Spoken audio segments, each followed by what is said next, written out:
Medicine की information हासिल करने के लिए मज़ीद अच्छी वीडियो देखने के लिए हमारे चैनल को सब्सक्राइब करके साथ ही के बेल आइकन को प्रेस कर लें।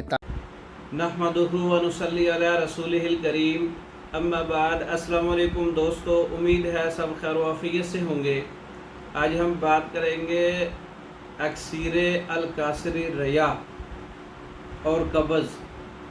ऐसा अक्सीरी नुस्खा जो हवा को खारिज करने के लिए, कब्ज़ कुशाई करने के लिए, मैदे को कवी करने के लिए, आंतों को ताकतवर बनाने के लिए, आंतों के चिड़चिड़ेपन का इलाज, और कासर रया से मतलब है पेट के अंदर रुकी हुई हवा को फ़ौरन खारिज करने के लिए।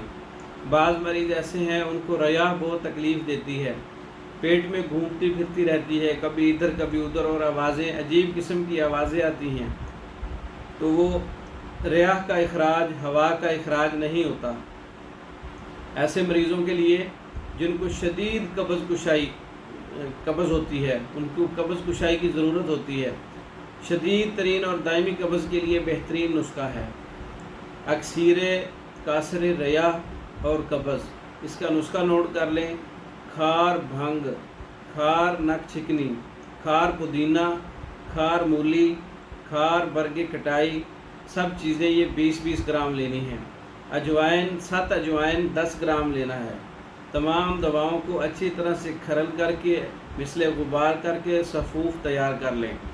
500 मिलीग्राम का कैप्सूल या 500 मिलीग्राम का वज़न जो है जवारिश कमूनी में मिला के आप पानी के साथ खाने के 1 घंटे के बाद इस्तेमाल करें। सुबह और शाम खाएं। इससे हर किस्म की रया इखराज पा जाएगी, अगरचे वो मैदे के अंदर है या आपके जिस्म के किसी भी हिस्से में रुकी हुई है। रीह बाधिता ख़त्म हो जाएगी। कब्ज़ कुशाई के लिए बेहतरीन नुस्खा है। और इसके अलावा मैदे को कवी करने के लिए, आंतों को ताकत देने के लिए, आंतों के चिड़चिड़ेपन के लिए बहुत अक्सीरी नुस्खा है। अक्सीर अल-कासिर रया का नुस्खा खुद बना सकते हैं, तैयार कर सकते हैं, और तैयार शुदा मंगवाने के लिए हमारे व्हाट्सएप पर रब्ता कर सकते हैं।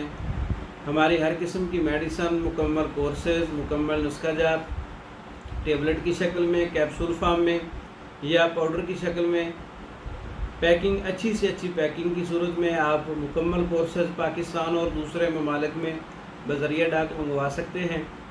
हमारी वीडियो को लाइक करें, शेयर करें, हमारे चैनल को सब्सक्राइब करें। दूसरी वीडियो तक के लिए इजाज़त दें।